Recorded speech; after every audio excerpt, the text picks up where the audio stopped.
చేసుకోవాలి. వాళ్ళందరూ కూడా ఇక్కడ జనవరి వాళ్ళందరూ ఇలాంటి ప్రోగ్రామ్ ఎలక్షన్కి సంబంధించి జనరల్ ఎలక్షన్స్ మున్సిపల్ జనరల్ ఎలక్షన్స్కి సంబంధించి ఒక ప్రోగ్రామ్ ఆర్గనైజ్ చేస్తాం. దానికి నిర్ణయం చేయడం అనేటువంటిది చాలా గొప్ప పరిణామం. భారతదేశంలో జరిగినటువంటి ఒక పెద్ద ప్రక్రియ అయితే డెమోక్రటిక్ సిస్టమ్ అన్నింటిలో జిల్లా అతిపెద్ద డెమోక్రటిక్ సిస్టమ్ అన్నింటిలో భారతదేశం.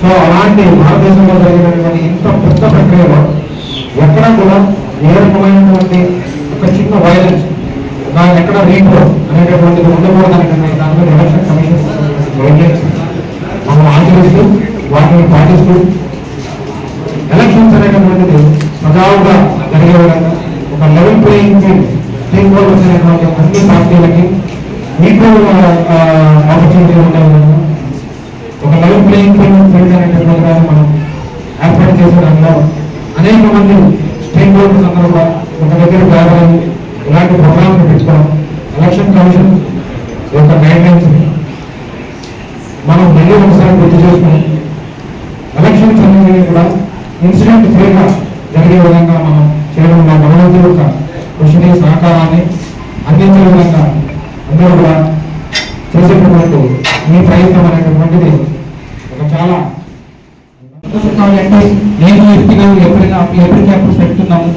దీంతో పాటు అప్పటికప్పుడు మేము కూడా ఏదైనా ఇన్స్పెక్షన్ చేసి ఎన్ఫోర్స్మెంట్ చేసి ఏదైనా యాక్టివిటీస్ ఉంటే ఆ ఇన్ఫర్మేషన్ కూడా డిపిఆర్ ద్వారా మీకు ఇవ్వడం జరుగుతున్నాయి.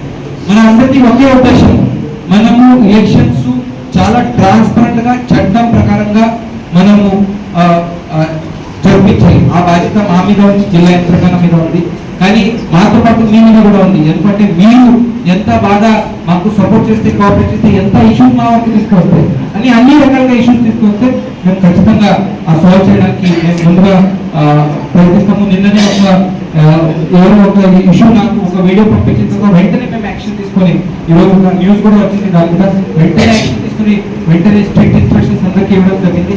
ఇలాంటి అన్ని ఇన్స్ట్రక్షన్స్ మాకు పంపిస్తామండి. ఎందుకంటే మేము హ్యాండిల్ చేసేది ఒక చాలా పెద్ద మెషినరీ. దాదాపు 10,000 పైన మంది ఈ ఎలక్షన్ ప్రాసెస్ లో ఇన్వాల్వ్ అయిపోయి ఉంటారు. దాదాపు 15-29 పోలింగ్ స్టేషన్స్ ఉన్నాయి, 24 మండలాలు ఉన్నాయి, 25 ఎఫ్ఎస్టీస్ ఉన్నాయి, మీకు 9 చెక్ పోస్ట్ ఉన్నాయి. సో రకరకాల ఇష్యూస్ ఉంటాయి. సో సమ్ ఎక్కడైనా చిన్న చిన్న ఇష్యూస్ జరుగుతూ ఉంటాయి. కానీ మన బాధ్యత ఏమంటే ఇష్యూస్ అయినప్పుడు దానికి వెంటనే అడ్రస్ చేయాలి. ఆ వెంటనే అడ్రస్ చేసేటప్పుడు మీ అందరూ సహకారం